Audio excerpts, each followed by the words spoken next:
Hello everybody, welcome back to career launcher. So this is me Praveen Chaubey और हम आज आ गए हैं एक नए वीडियो के साथ जिसका नाम है इंडिया वियतनाम रिलेशंस। ये वीडियो इतना खास क्यों होने वाला है?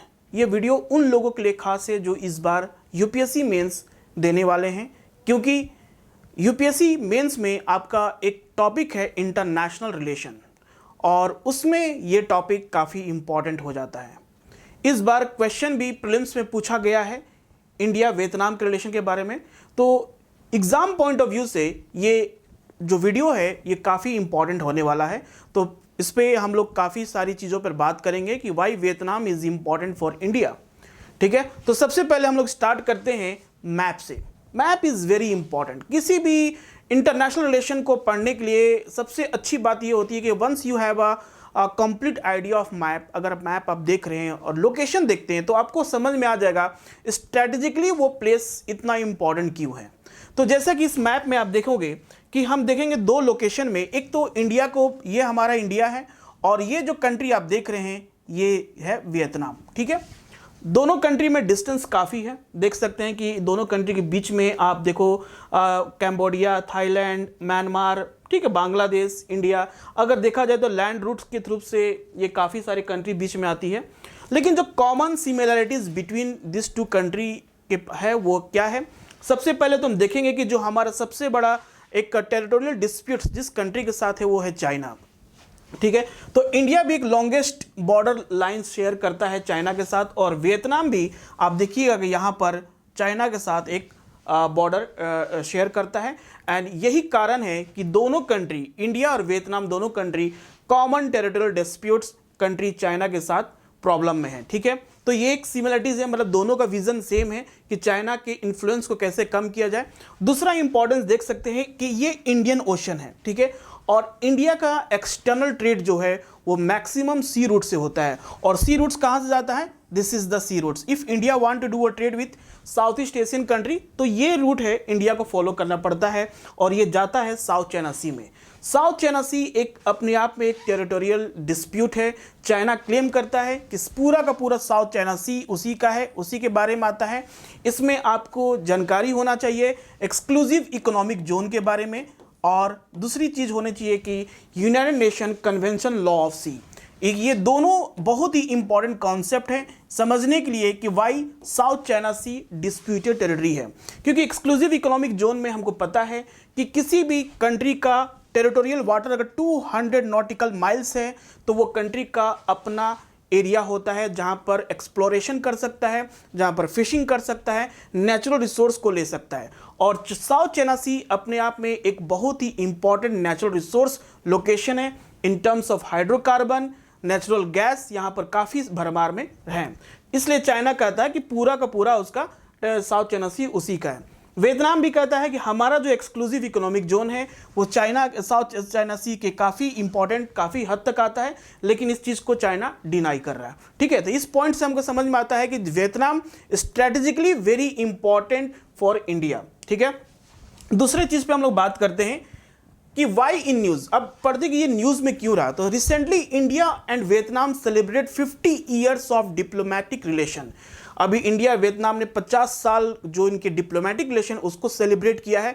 वो बहुत ही अच्छा एक ओकेजन था जहां पर दोनों कंट्री के जो डिप्लोमेट्स हैं एक एक्सचेंज किए आइडिया कि किस तरह का फ्यूचर उनका जो स्ट्रेटजिक प्लान है टू काउंटर चाइना। दूसरा इंपॉर्टेंट चीज़ है कि India and Vietnam signed letter of intent in terms of digital media. Letter of intent होता क्या है इसके बारे में हम लोग बात करेंगे। काफ़ी इंपॉर्टेंट चीज़ है एग्जाम पॉइंट ऑफ व्यू, आपके प्रीलिम्स में या किसी भी गवर्नमेंट एग्जाम में आप दे रहे हैं तो उसमें आपसे पूछा जा सकता है कि लेटर ऑफ इंटेंट होता क्या है। लेटर ऑफ इंटेंट होता है कि जैसे कि किसी भी पार्टिकुलर जो भी हमारा जो किसी पॉइंट पे हम लोग बात कर रहे हैं उसको how they make a strengthen. Okay, जैसे कि हमारा अब कम्युनिकेशन हो गया, डिजिटल मीडिया हो गया या डिफेंस हो गया, किसी भी एरिया में अगर हमारा जो एग्रीमेंट साइन हो रहा उसको स्ट्रेंथन करने के लिए हम किन किन पॉइंट्स पे एग्री कर रहे हैं उसको हम लोग कहते हैं लेटर ऑफ इंटेंट। तो यहाँ पर in sharing of information, experience in establishing policy and regulatory framework on digital media. तो इस बार जो लेटर ऑफ इंटेंट जो साइन हुआ डिजिटल मीडिया के ऊपर हुआ है स्ट्रेंथन करने के लिए, और इसीलिए जो वियतनाम है, इंडिया का जो इनिशिएटिव है for developing indigenous 5G technology under आत्मनिर्भर भारत। आत्मनिर्भर भारत के जो हमारा जो स्कीम है, जिसमें गवर्नमेंट ने कहा है कि हमें लोकल प्रोडक्ट्स को ज़्यादा से ज़्यादा प्रमोट करना है without taking help from foreign countries. मतलब हमारा जो टेक्नोलॉजी होगा वो इंडिजिनस होगा। तो 5G टेक्नोलॉजी हो इंडिया अपना खुद का डेवलप कर रहा है और अंडर दी आत्मनिर्भर भारत। ठीक है, बहुत इंपॉर्टेंट पॉइंट है। दूसरा हम बात करेंगे हिस्टोरिकल बैकग्राउंड। देखा जाए तो इंडिया एंड वियतनाम का जो रिलेशन है वो 2000 साल पुराना है, बुद्धिज्म से चला आ रहा है। लेकिन हम उतने पुराने समय में जाएंगे नहीं, हमें अभी प्रेजेंट पॉइंट ऑफ व्यू से बात करना है। ठीक है, तो सबसे पहले बात करते हैं कि India had established consul general office in Hanoi as early 1956। तो हमारे जो फर्स्ट प्राइम मिनिस्टर जो थे जवाहरलाल नेहरू, जिनका एक विजन था non aligning movement. India and Vietnam same struggle, freedom struggle जो आप इंडिया में देखे हैं, सेम फ्रीडम स्ट्रगल वियतनाम में भी था अगेंस्ट दी कॉलोनियलिज्म। जो ब्रिटिश गवर्नमेंट जिस तरह के लगाए थे कॉलोनियल्स, उससे भी वियतनाम को भी एक फ्रीडम मिला था और इंडिया को भी मिला था। तो दोनों का जो कह सकते हैं कॉमन इशू था, सिमिलरिटीज़ काफ़ी ज़्यादा, हिस्टोरिकल बैकग्राउंड काफ़ी ज़्यादा था। तो वियतनाम ने भी इंडिया का सपोर्ट किया था नॉन अलाइंग मूवमेंट में। उसने भी बोला था कि they will not means support इधर यूएस और यूएसएसआर। तो उस समय 1956 में इस्टेब्लिश हुआ था। वियतनाम इस्टेब्लिश इस डिप्लोमेटिक मिशन इन 1972। ये सारे पॉइंट्स एग्जाम में आपके लिखने के लिए काफ़ी इंपॉर्टेंट है। अब जो रिलेशनशिप दोनों कंट्री का था वो ज़्यादा स्ट्रेंथन, वो ज़्यादा मजबूत कब हुआ? हमारे जब जो प्राइम मिनिस्टर थे पीवी नरसिम्हा राव, जब 1992 में उन्होंने लॉन्च किया लुक ईस्ट पॉलिसी। बहुत important, look east policy with the specific objective of economic integration and political cooperation with the South East Asia and east Asia country. आपको पता है कि 1992 का समय जब था, कोल्ड वार एरा खत्म हो रहा था, यूएसएसआर का डिसइंटीग्रेशन हो चुका था। उस समय हमारे जो प्राइम मिनिस्टर थे उनका एक विजन था कि इंडिया का जो अब रिलेशन होगा साउथ ईस्ट एशिया और एशिया में इन टर्म्स ऑफ इकोनॉमिक स्ट्रेटेजिकली, और वो रिलेशन को काफ़ी स्ट्रॉन्ग करना है। ठीक है, इन टर्म्स ऑफ ट्रेड्स को भी बढ़ाना देना है। तो सबसे इंपॉर्टेंट बात है कि लुक ईस्ट पॉलिसी 1992 में आया था और वो कन्वर्ट हो गया एक्ट ईस्ट पॉलिसी इन 2014। ठीक है, तो यहां पर कुछ इंपॉर्टेंट पॉइंट है। PV Narasimha Rao launch look east policy in 1992। इसका मेन एम क्या था? To increase economic integration with the South East Asian country. पहला गवर्नमेंट का विजन ये था, और ये इंडिया का सबसे इंपॉर्टेंट जो कह सकते हैं फॉरेन पॉलिसी है, नेबरहुड फर्स्ट, उसमें ये आता है लुक ईस्ट पॉलिसी। और गवर्नमेंट इसके साथ साथ सबसे ज़्यादा फोकस की थी नॉर्थ ईस्टर्न स्टेट्स के। नॉर्थ ईस्टर्न स्टेट्स काफ़ी ज़्यादा डेवलप्ड होगा अगर इंडिया का रिलेशन, अगर India will do a more trade with countries like Myanmar, Cambodia, ठीक है, लाओस, वियतनाम, ओके, मलेशिया, ये सब सारे से कंट्री अगर ज़्यादा ट्रेड करता है तो कहीं ना कहीं नॉर्थ ईस्टर्न स्टेट्स में डेवलपमेंट होगा। ठीक है, इन 2012 the relationship got upgrade into strategic partnership in terms of exchanging the information about military strengthen कैसे करना है दोनों कंट्री को, डिफेंस पॉइंट ऑफ व्यू से भी बात होना शुरू हुआ। ठीक है, the Act east policy was launch at the East Asia summit in Myanmar in November 2014। 2014 में जब हमारे बीजेपी गवर्नमेंट आई थी, तो उनकी सरकार आई थी, उन्होंने कहा कि this is not called a look east policy, now it will be called as act east policy. मतलब एक्शन में आना है, हमें नॉर्थ ईस्टर्न स्टेट्स को काफ़ी डेवलपमेंट करना है। Not only to see the opportunities, we have to also interact with all the Asian countries. ठीक है, ये जो एक्ट ईस्ट पॉलिसी है वो बेस्ड है 3 सीज का जो प्रिंसिपल है, 3 सीज है, culture, connectivity and commerce. Culture point of view से भी people should visit India for in terms of आपका से टूरिज्म को प्रमोट करना। ठीक है, कनेक्टिविटी, मोर कनेक्शंस आना चाहिए in terms of digital media से होना चाहिए, और commerce will do a more and more trades to develop better relation with the ASEAN nations. ठीक है, जो भी ASEAN nation, association of South East Asian nations है, उनके साथ एक प्रॉपर स्ट्रेंथन रिलेशंस बनाना है। दूसरी बात करते हैं हम लोग यहाँ पर, जैसे कि what are the important shared concerns between 2 countries. सबसे पहले तो हमको पता है कि मैप में हम लोग देखा था कि इंडिया का जो एक्सटर्नल ट्रेड है वो 90% by volume and 70% value is by sea. तो इस पॉइंट ऑफ व्यू से तो हम समझते हैं कि इंडिया का उन सारे कंट्री के साथ अच्छा रिलेशन होना चाहिए जो कि इंडियन ओशियन और साउथ चाइना सी के साथ अपना बॉर्डर शेयर करते हैं। ठीक है, दूसरा आप देख सकते हैं ये पूरा इंडिया का जो ट्रेड है, सी रूट का जो ट्रेड होता है, ये सारे रूट से होता है। और ये स्ट्रेट ऑफ मलाका होते हुए साउथ चाइना सी से होते हुए India doing a trade with many of the countries. तो इसलिए इंडिया का रिलेशन, चाहे वो श्रीलंका हो, चाहे वो मलेशिया, इंडोनेशिया हो, या वियतनाम हो, या फिलीपींस हो, ये सारी कंट्री के साथ इंडिया का अपना एक अच्छा रिलेशन होना चाहिए। दूसरी बात करते हैं कि शेयर ऑफ कंसर्न क्या है। दूसरा कि territorial dispute with common neighbour China. China is common country, जिसको इंडिया से भी बॉर्डर उसका शेयर होता है, वियतनाम से भी शेयर होता है। तो इस केस में दोनों कंट्री का जो टेरिटोरियल डिस्प्यूट्स है वो काफ़ी ज़्यादा है, उसको किस तरह से एक साथ हैंडल किया जाए। वियतनाम स्ट्रेटेजिक लोकेशन, एक तो वियतनाम को जो हमने देखा कि लोकेशन काफ़ी स्ट्रेटेजिकली बहुत इंपॉर्टेंट है to control the south China C. South China Sea जिसको हम लोग ये भी नाम से जानते हैं true Mediterranean of the Pacific, true meridian of the Pacific that connect a two important oceans. का पैसिफिक ओशन और इंडियन ओशन के बीच का जो एक मार्जिनल सी है साउथ चाइना सी, वो बहुत ही स्ट्रेटेजिकली इंपॉर्टेंट है। और वियतनाम उस जगह से उस सी से काफ़ी ज़्यादा बॉर्डर शेयर करता है, उसका बॉर्डर शेयर होता है साउथ चाइना सी से। तो इस पॉइंट ऑफ व्यू से भी दिस इज़ वेरी इंपॉर्टेंट।